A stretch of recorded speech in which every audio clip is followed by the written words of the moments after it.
කරුණාකරලා සූසි. දවල මන්දිරය වගේ වෙනත් තැනක් නැහැ. අපි ඒකට එකඟයි නේද?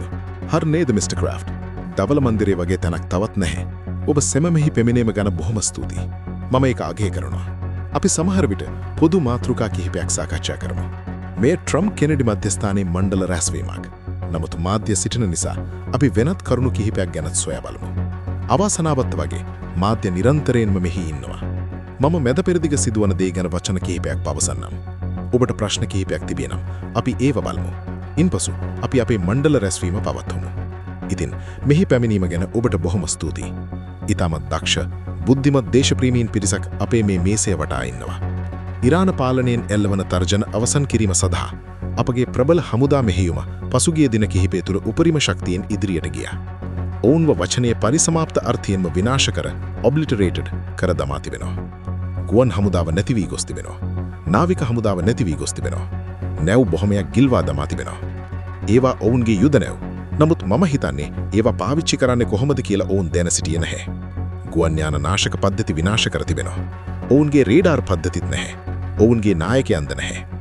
ඒව හැරුණු විට ඔවුන් ඉතා හොඳින් ඉන්නවා. ඔවුන් වසර 47ක් තිස්සේ භීෂණයක්ව සිටියා.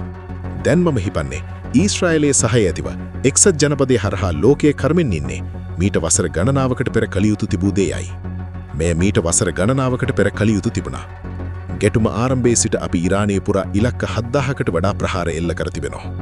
මේවා ප්‍රධාන වශයෙන් වාණිජ සහ මිලිටරි ඉලක්ක වුණා.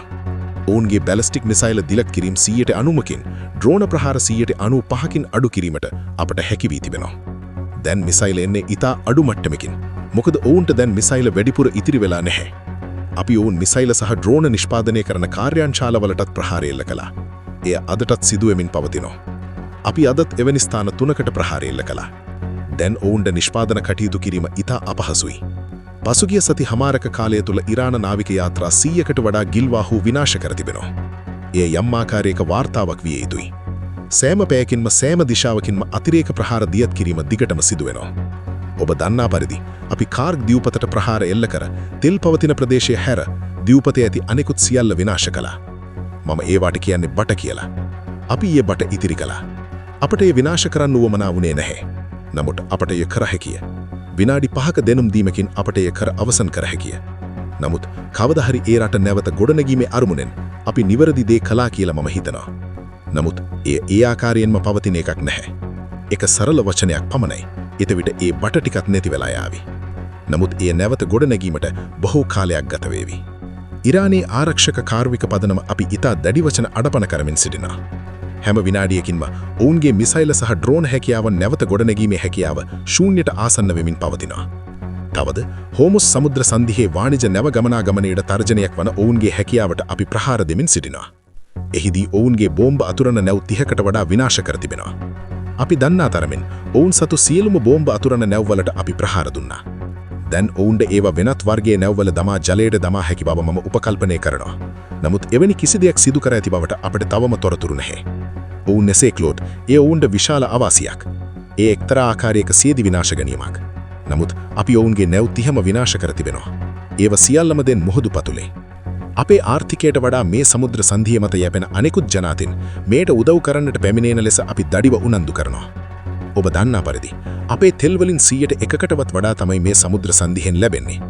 නමුත් සමහර රටවලට ඒන් විශාල ප්‍රමාණයක් ලැබෙනවා. ජපානයට 95%ක් ලැබෙනවා. චීනයට 90%ක් ලැබෙනවා. බොහෝ යුරෝපීය රටවලටත් සැලකිලි යුතු ප්‍රමාණයක් ලැබෙනවා.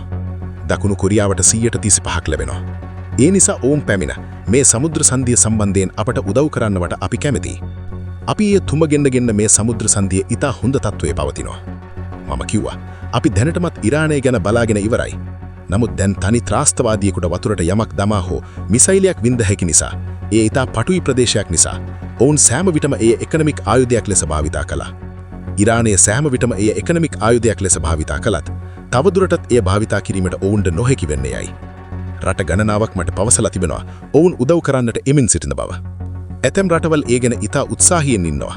තවත් සමහර රටවල් අපි වසර ගණනාවකට උදව් කළ ආරක්ෂා කළ රටවල් වුණත් ඔවුන් එතරම් උත්සාහීන් නැහැ. ඔවුන්ගේ ඒ උත්සාහයේ මට්ටම මට වැදගත්.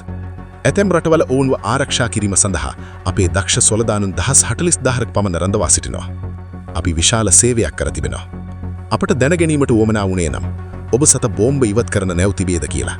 ඔවුන් පවසන්නේ සර් අපි මේට සම්බන්ධ නොවී සිටීමට කැමතියි කියලයි. මම ඇහුවා. ඒ කියන්නේ වසර 40කට සිට අපි ඔබව ආරක්ෂා කරනවා. නමුත් දැන් සුළු වෙඩි ප්‍රමාණයක් පත්තු වී සිටි නිසා ඒ කියන්නේ ඔවුන්ට දැන් වෙඩි තබියන්නට දෙයක් ඉතිරි වෙලා නැති නිසා මෙවැනි සුළු දෙයකටවත් ඔබ සම්බන්ධ වෙන්න කැමති නැද්ද කියලා. නමුත් ඔවුන් කිව්වා අපි සම්බන්ධ නොවී සිටීමට කැමතියි කියලා. මට උවමනයි මේ බොර පතුරන මාධ්‍ය සහ අනිකුත් සියලු දෙනාම මේ දේ මතක තබා ගන්නවට. මම මේ රටවල් ආරක්ෂා කිරීම ගැන විශාල විවේචකයෙක් වී සිටියා. මොකද මම දන්නවා අපි ඔවුන්ව ආරක්ෂා කළත් කවදා හරි අපට උදව්වක් අවශ්‍ය වුණොත් ඔවුන් අපි වෙනුවෙන් නොසිටින බව. මම ඒ ගැන බොහෝ කලකට පෙර දැන සිටියා. හරියට මේ සමුද්‍ර සංධිය ආයුධයක් ලෙස භාවිතා කරන බව මම කලින්ම අනාවචන කළා. මම මේ හැම දෙයක් ගැනම අනාවචන කළා. ඔබලාට ඊමට ගෞරවය දුන්නා. මම අනාවචන කළා උසාමා බින් ලාදින් ලෝක වෙළඳ මධ්‍යස්ථානය විනාශ කරන බව. ඔහු එය කිරීමට වසරකට පෙර මම ඒ අනාවචන කළා. මම කිව්වා ඔබ ඔහුව අල්ලා ගත යුතුයි. ඔහු බෑඩ් මිනිහෙක්. මම දවසක් ඔහු සම්මුඛන්දයකට සම්බන්ධ වෙනවා දැකලා කිව්වා ඒ ඉන්නේ බෑඩ් මිනිහෙක්. ඔහුව අල්ලා ගන්න කියලා. ලෝක වෙළඳ මධ්‍යස්ථානයේ කඩා වැටෙන හරියට වසරකට පෙර මම එය පොතක ලිව්වා. ඔබට එය පරීක්ෂා කර බලන්න පුළුවන්. ඇත්ත වශයෙන්ම ජනාධිපති ක්ලින්ටන්ට ඔහුව අල්ලා ගැනීමට අවස්ථාව ලැබුණත් ඔහු එය ගත්තේ නැහැ. අවාසනාවන්ත වගේ මම ඒ ගැන ඔහුට දෝෂණ විරන්න නැහැ. නමුත් ඔහු ඒ අවස්ථාව ගත්තේ නැහැ. අවසානයේ ඔහු ලෝක වෙළඳ මධ්‍යස්ථානය විනාශ කළා. නමුත් මම ඒ ගැනත් අනාවචන කළා. මම බොහෝ දේවල් ගැන අනාවචන කළා. මේ සමුද්‍ර සංධිය මත යැපෙන අනෙකුත් ජනාතින් අපි දඩිව දිරිගන්නනවා උදව් කරන්නට එන්නට. මේ මිනිසුන්ට එය ඇත්තටම අවශ්‍යයි. ඔවුන්ගේ බලශක්තියෙන් හෝ තෙල් වලින් 95%ක් මේ සමුද්‍ර සංධියෙන් ලැබෙනවා. ඒ නිසා ඔවුන් ඉතා සතුටින් අපට උදව් කළ යුතුයි. එය අදහලින් නවති. අපට දැන් විශාල තෙල් සම්පතක් තිබෙනවා. අපි දැන් තෙල් නිෂ්පාදනයෙන් ලෝකයේ අංක 1. අපි ඕනවට වඩා කැණීම් කරනවා. අපි දැන් ඕනම කටකට වඩා දෙගුණයක් තෙල් නිපදවනවා. ඒ ඉක්මනින්ම තෙගුණයක් වේවි. ඒට වෙනිසුවේලා ඇතුළත් වෙන්නේ නැහැ. ඔවුන්ගේ සම්බන්ධතාවය අපේ සමග ඉතා විශිෂ්ටයි. වෙනිසුවේලාවෙන් මිලියන ගණනින් තෙල් බැරල් ලබා ගැට්ටා. ඒ උදව්වක් සහ ඔවුන්ට විශාල වාසියක් වුණා. ඔවුන්ගේ ජනාධිපතිවරයා ඉතා හොඳ කාර්යයක් කර තිබෙනවා. අපි ඔවුන් සමග ඉතා හොඳින් කටයුතු කරනවා. අපි මිලියන ගණනින් තෙල් බැරල් ලබා ගත්තා සහ හියුස්ටන් සහ අනෙකුත් පිරිපාදු මධ්‍යස්ථාන වෙත ගෙනාවා. ඒ සඳහා විශේෂිතව පිරිපාදු අප සත තිබෙනවා. ඒ ඉතා හොඳ සම්බන්ධතාවයක්. තවත් දේවල් සිදුවෙමින් පවතිනවා. ඒ දැවන්ත තෙල් සම්පතක්. විශාල සමාගම් එහි යනවා. කෙටි කාලයකින් ඔවුන් මෙතික් නොකළ මට්ටමේ ප්‍රතිපාදන සිදු කරනු ඇති. ඒ පොළවින් යට විශාල තෙල් ප්‍රමාණයක් තිබෙනවා. අනෙකුත් ජනාතින් අපි සමග ඉතා ඉක්මනින් සහ විශාල උත්සාහයකින් සම්බන්ධ වෙන්නට අපි දඩිව ඉල්ලා සිටිනවා. මට ඔවුන්ගෙන් කිහිප දෙනෙකුගේ නම් පැවස හැකිය. නමුත් ඇත්තව කිව්වොත් ඔවුන් එයට කැමතිද නැද්ද කියලා මම දන්නේ නැහැ. සමහර විට ඔවුන් ඉලක්ක වීමට බය ඇති. නමුත් මම කියන්නේ ඉලක්ක වුණත් නැතත් දැන් වැඩක් නැහැ. මොකද දැන් අපි ගනුදෙනු කරන්නේ කඩදාසි කොටියෙකු සමග. සති දෙකකට පෙර ඔවුන් කඩදාසි කොටියෙක් නොවේ. නමුත් දැන් ඔවුන් කඩදාසි කොටියෙක්.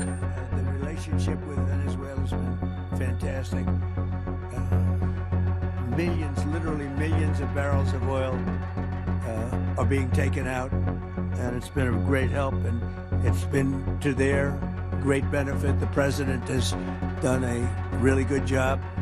Get along with him really well.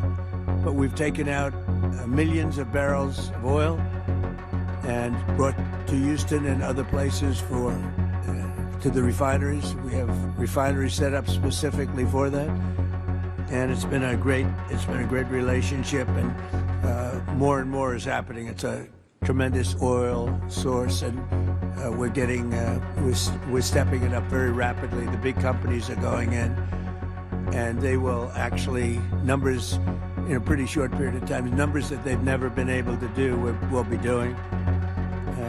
There's a lot of oil under that land. We strongly encourage the other nations to get involved with us and get involved quickly and with great enthusiasm.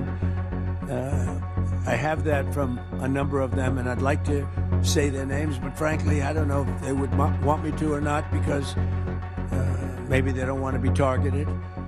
But I say, wouldn't matter if you're targeted or not, because this is a paper tiger that we're dealing with.